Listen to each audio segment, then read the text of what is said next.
Okay, so everyone's doing a response to the vile tram woman, and I thought I wouldn't have to do one, but nobody's opinion seems to match mine so far that I've seen. So this is my response, and don't take this as a response directly to her, though I will talk about her, and take this more as my response to the responses and attitudes regarding this is not about race. I'm going to get that clear from the get-go. It's not about race. This is about common sense. Common sense is not common, so we should sue the person that coined the term. I see a lot of foolish things these days. A while back, it was David Starkey that really upset me, but now, we've got more people. This vile tram woman.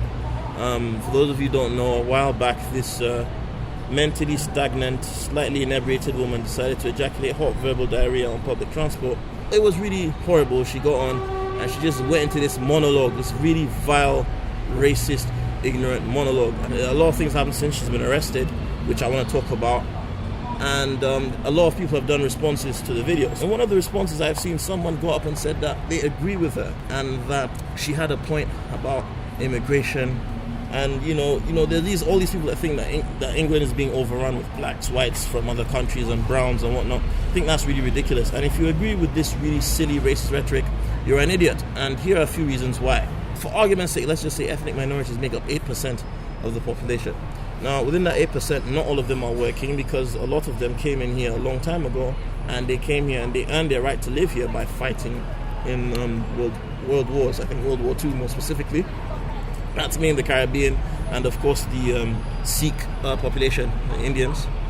So let's just say 2 or 3% are too old to work now, they're retired. Now out of that 2 or 3% that can't work, you move on, so that out of 8%, that's now down to 5%.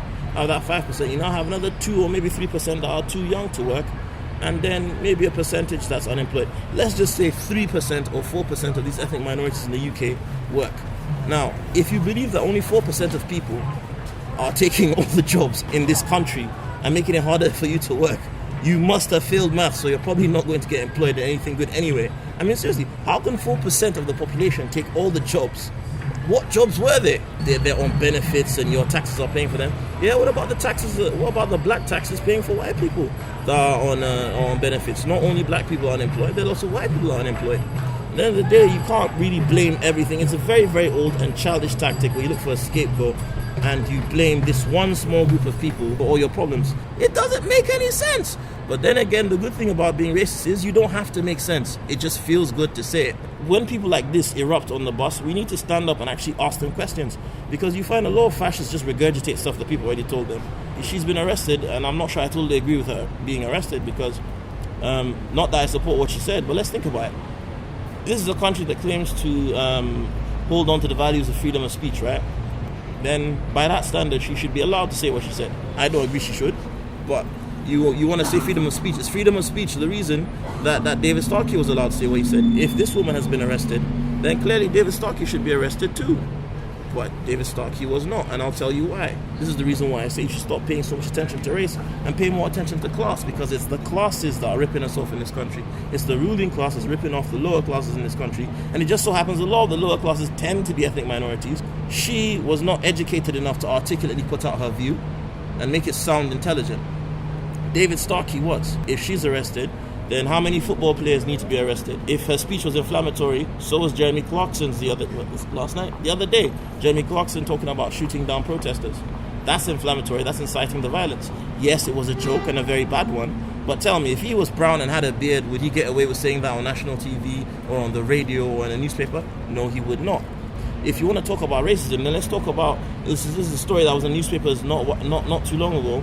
You have universities like Oxford and Cambridge and whatnot, and you have black students not being admitted into these universities despite having all A grades, whereas students of white ethnicity are being allowed into these same universities, right?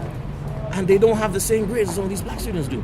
So if that's the case, if you really want to lock people up for being racist, lock people up for being racist when it's effectual, when it actually has a strong effect on people. So the deans of all these universities that don't allow black students in despite having high grades, they should be in prison too. If you want to police people and pretend like you're doing something, then do it properly. People are talking about the boy who didn't slap her, like the gentleman who said he would dash the picnic at the window.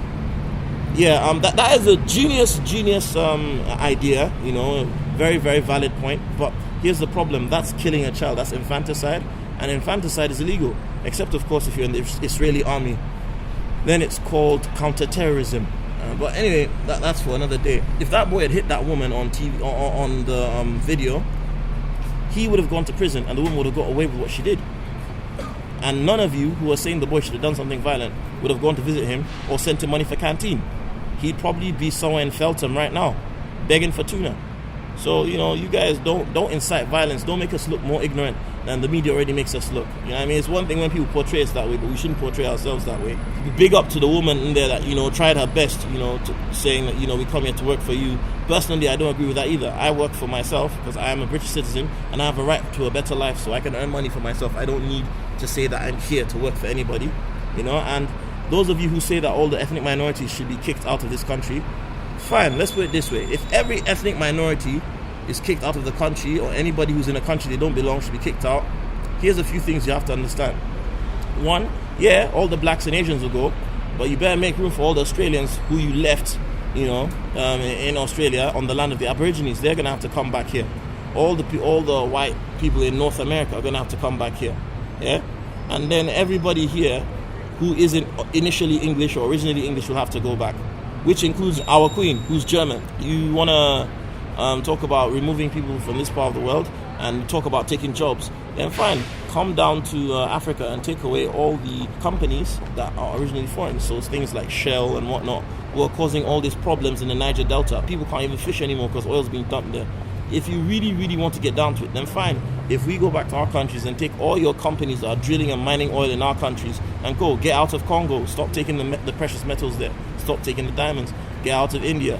It's silly. Why would you send somebody back to India because he's taking jobs from you, when at the same time all the companies are building places in India anyway? You guys are outsourcing yourselves. So if anything, telling somebody to go to India is probably the smartest thing you'll ever do, because eventually every single calling company from T-Mobile to 3G is going to be in India anyway.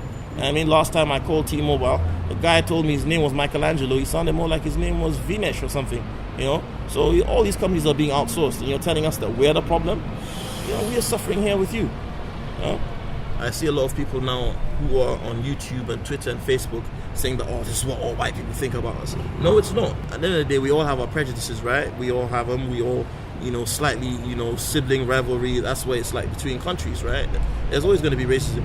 But some people try and make out that all white people are racist, and that's the most ridiculous thing I've ever heard. Because if every single white person was as racist as we make them out to be, then the BNP and whatnot would be in power. We'd have been kicked out a long time ago.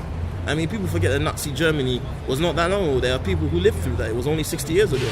Remember, the Nazis only needed 36% of the vote to take power in their country. It's not really that hard for a fascist party to take control. I'm not saying that we have things perfect here. Of course we have things bad, but it's really wrong and hypocritical for you as a pro-black person to start stereotyping every single white person as racist.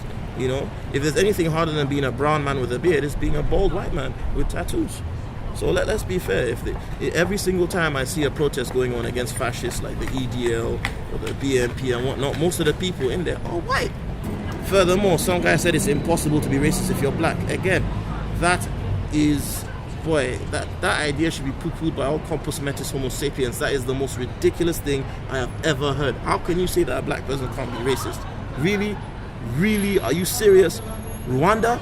I'm sorry, but tribes are race because they're inherently different, got different genes. Look what happened in Rwanda. That was Africans killing each other based on tribe, which is equivalent to racism. If anything, tribalism is even worse than racism, and Africans do it all the time. You want to talk about racism? Idi Amin was racist. Mugabe is racist. You want to talk about if you're black, you can't be racist. In Nigeria, northern Nigeria, there's a tribe of people who come from a country called Niger. They share a border with us, right? Most of them are light-skinned and they've got long hair. They're Berbers by tribe. In northern Nigeria, they tend to have menial jobs, especially guarding houses, and they get treated terribly by my people. They get treated like absolute crap, right?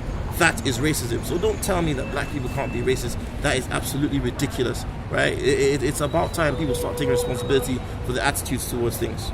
I do realize that a lot of people out there now might be watching this video and disagreeing with me in some cases, especially those of you who still think that ethnic minorities need to go and that everything will be fine once the blacks and Asians are out. And you have the right to your opinion and I have the right to mine. And it's my opinion that your opinion is a stupid opinion and you have to respect my opinion.